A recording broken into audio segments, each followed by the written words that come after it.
नमस्कार दोस्तों, स्वागत है आप सभी का कलाम अकेडमी परिवार में। दोस्तों, हम बात करेंगे सीईटी 2026 को लेकर के।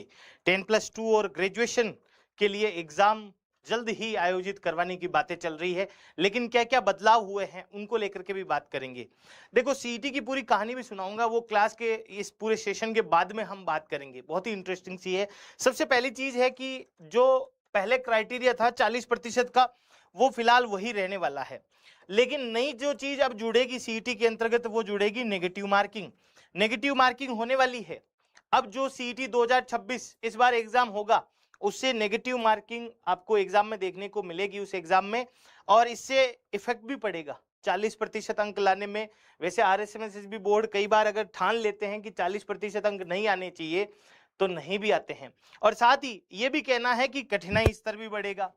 यानी कि अगर ये दोनों चीजें बढ़ती है तो फिर 40% अंक लाना थोड़ा गड़बड़ हो जाता है। तो चलिए, आज इस चीज को लेकर के क्या न्यूज आई है। सबसे पहली चीज, ये जो पूरा का पूरा यहाँ पर वक्तव्य बताया गया है, ये बोर्ड के चेयरमैन साहब है आलोक राज जी, उनके द्वारा ही बताया गया है कि 23 भर्तियों की राह है वो खुल जाएगी, और परीक्षा का पेपर का जो स्तर है वो कठिन रहने वाला है दोस्तों, और नेगेटिव मार्किंग भी लागू होगी। तो यानी कि ये दो महत्वपूर्ण चीजें हैं। एक तो पेपर का स्तर है वो कठिन रहेगा, और एक नेगेटिव मार्किंग है, नेगेटिव मार्किंग भी लागू होने वाली है। तो हम कह सकते हैं कि सीईटी थोड़ा सा परेशान करेगा, और 40% अंक लाना ही है तभी आप पात्र है वो माने जाएंगे। और प्रमाण पत्र की जो वैधता है वो 3 साल की कर दी गई है, जिससे कि मुख्य परीक्षा में सीमित भीड़ होगी। देखो, यहाँ पर बोर्ड के अध्यक्ष है, उनका यह भी कहना है कि मुख्य परीक्षा है वो एक पारी में ही हो जाए तो बढ़िया रहे। तो ये चीजें मैं आपको वन बाय वन यहाँ पर बताने वाला हूँ, एक एक चीजें। सबसे पहली चीज, अगर सीईटी स्नातक स्तर ग्रेजुएशन लेवल के बारे में बात करें, तो जून में आवेदन शुरू होने वाले हैं, और नवंबर माह के अंतर्गत आपकी परीक्षा प्रस्तावित है। यानी आपको समय कम मिल रहा है।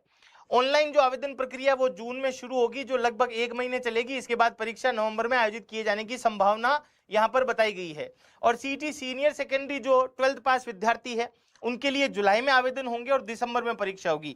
यानी मैं अगर मोटे मोटे तौर पर कहूं, तो नवंबर और आपके दिसंबर 2026 के अंतर्गत आपकी परीक्षा होने वाली है। अब विद्यार्थी वैसे ही डरेंगे इस चीज को लेकर के कि भाई परीक्षा में जो पेपर है वो भी अच्छे लेवल का होगा, नेगेटिव मार्किंग होगी, समय बचा है कम, तो क्या किया जाए। तो उसको लेकर के भी मैं आपको सॉल्यूशन भी बताऊंगा इन सब चीजों को लेकर के। अब देखो, एक और महत्वपूर्ण चीज है, वो यहाँ पर क्या कहने जा रही है कि ये जो भर्ती के लिए पात्रता परीक्षा है, वो 23 प्रकार की जो भर्तियां हैं उन पर असर पड़ रहा है। फिलहाल ये बोलना चाह रहे हैं यहाँ पर कि जो 23 प्रकार की भर्तियां हैं उन पर असर पड़ रहा है। तो इस वजह से यहाँ पर ये प्रोसेस जल्दी जल्दी शुरू करने की उम्मीदें लगाई जा रही है। और साथ ही इनका ये भी कहना है कि 18 लाख अभ्यर्थी है उनको फायदा मिलेगा जी। थोड़ा मैं इसको जूम करके भी बताता हूँ, जिससे कि आपको वन बाय वन चीजें हैं वो ठीक तरह से नजर आए। इनका कहना है कि 18 लाख अभ्यर्थियों की वैधता फरवरी 2026 में खत्म हो गई। अब अगर मान लो सीईटी का आयोजन प्रतिवर्ष नहीं होगा और हर 3-3 साल में होगा, तो कम से कम विद्यार्थी को 2-2 3-3 साल इंतजार करना पड़ेगा। तो यहाँ पर बोर्ड को एक चीज में सुधार लाने की भी आवश्यकता है कि सीईटी हर साल होनी चाहिए। चाहे उसकी वैधता है वो आप क्या कर सकते हैं, 3 वर्ष की रख सकते हैं, है ना। तो सीईटी स्नातक स्तर के 8.78 लाख और सीनियर सेकेंडरी के 9.17 लाख विद्यार्थियों की पात्रता 2026 में समाप्त हो चुकी है। तो नए एग्जाम के लिए तो पात्र विद्यार्थी है ही नहीं। तो इस हिसाब से मान लो सीईटी अभी आ रही है जून जुलाई के अंतर्गत, तो अगले साल भी जून जुलाई में आए, उससे अगले साल भी जून जुलाई में आए, जिससे कि एक साल के अंतर्गत जो भी ग्रेजुएशन या 12th पास करते हैं तो उनको भी परीक्षा में शामिल होने का मौका मिल सके। नहीं तो 3-3 साल के अंतराल में, 2-2 साल के अंतराल में अगर सीईटी की भर्ती आएगी या नोटिफिकेशन आएगा, तो फिर विद्यार्थी 2-2 साल तो इंतजार करेंगे। तो देखो, आलोक राज जी का क्या कहना है, ये बोल रहे हैं इस बार पेपर का स्तर स्टैंडर्ड और अपेक्षाकृत कठिन रखा जाएगा, ताकि अत्यधिक संख्या में अभ्यर्थी पात्र ना हो जाए। ये बड़ी खतरनाक लाइन है। मतलब इस लाइन को पढ़ने के बाद ऐसा भी महसूस होता है कि कहीं ना कहीं अत्यधिक विद्यार्थी है वो पास नहीं हो। है ना। तो इसलिए इस बार प्रयास रहेगा कि लगभग 3 से 4 लाख अभ्यर्थी पात्र हो, ताकि मुख्य परीक्षा एक ही पारी में कराई जा सके। मतलब यहाँ पर मुख्य परीक्षा को करवाने बाबत भी समस्या है। तो ये कह सकते हैं कि आपको बस कठिन तरीके से, है ना, परीक्षा को पास करना है बहुत ही बढ़िया तरीके से और बहुत अच्छे तरीके से मेहनत भी करनी है। तो ये थी महत्वपूर्ण बातें। अब साथ ही अगर ये बात करें कि सीटी 2026 की तैयारियां हैं वो तो शुरू हो गई है और इसकी जो वैधता है वो 3 साल भी कर दी गई है। देखो इनका ये भी कहना है कि सीटी प्रमाण पत्र की जो वैधता अवधि है वो 3 साल कर दी गई है। पहले 1 साल थी। पात्रता के लिए 40% अंक, आरक्षित वर्ग के 5% की छूट है और बोर्ड की संकेत है कि इस बार परीक्षा का स्तर कठिन रहेगा ताकि मुख्य परीक्षा में ज्यादा अभ्यर्थी है वो शामिल ना हो सके।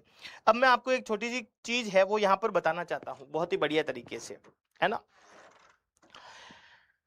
सीटी जब शुरू की गई थी तो उस टाइम में जो पात्रता का पैमाना था वो था 15 गुना। जो भी विद्यार्थी पोस्टों के 15 गुना मार्क्स लाएंगे वो सीटी के अंतर्गत पात्र माना जाएंगे। तो उसमें भी कई विद्यार्थियों की समस्या हुई थी। अगर उस टाइम में भी 40% होती तो कई सारी वैकेंसी ऐसी थी जो कई सारे विद्यार्थी नहीं दे पाए थे। अगर बात करें हम लोग अभी जो 40% हो गई है तो सीटी को सीरियस नहीं लेते कोई। और अब मान लो कि कठिन आएगा पेपर तो ज्यादा विद्यार्थी पास नहीं हो पाएंगे। यानी कि कहने का मतलब है कि हमें फिलहाल अभी 2026 के अंतर्गत हैं और सरकारी नौकरी चाहिए तो सीईटी की जम करके तैयारी करनी पड़ेगी। सीईटी है वो पहला गेट पास है आपके सिलेक्शन के अंतर्गत। और साथ ही कई सारे साथी ये भी सोच रहे हैं कि कठिन स्तर का पेपर आएगा, नेगेटिव मार्किंग है, तो इसके लिए सुझाव दीजिए सर कोई। तो हमारी मोबाइल एप्लीकेशन कलाम एकेडमी की प्ले स्टोर पर अवेलेबल है, वहां से आप डाउनलोड करके सीटी फाउंडेशन कोर्स में एनरोल कर सकते हैं। वहां पर 2 अलग कोर्स भी मिलेंगे आपको, सीटी 12th लेवल का भी है, ग्रेजुएशन का भी है। और अगर कोई साथी ऐसा है जिसको 12th और ग्रेजुएशन दोनों की तैयारी करनी है पेपर के स्तर के अकॉर्डिंग, तो आप हमारी मोबाइल एप्लीकेशन डाउनलोड करके और बहुत अच्छी खासी तैयारी अभी से शुरू कर सकते हैं, जिससे कि नवंबर और दिसंबर माह में होने वाली परीक्षा के अंतर्गत आप सफलता हासिल कर सकें, 40% अंक ला सकें। तो ये थी महत्वपूर्ण बातें। अब मैं आपसे इजाजत लेता हूं। किसी भी प्रकार का और आपका कमेंट हो तो लिखिएगा जरूर। मिलेंगे एक और नए इंफॉर्मेटिव सेशन के साथ। Thank you very much.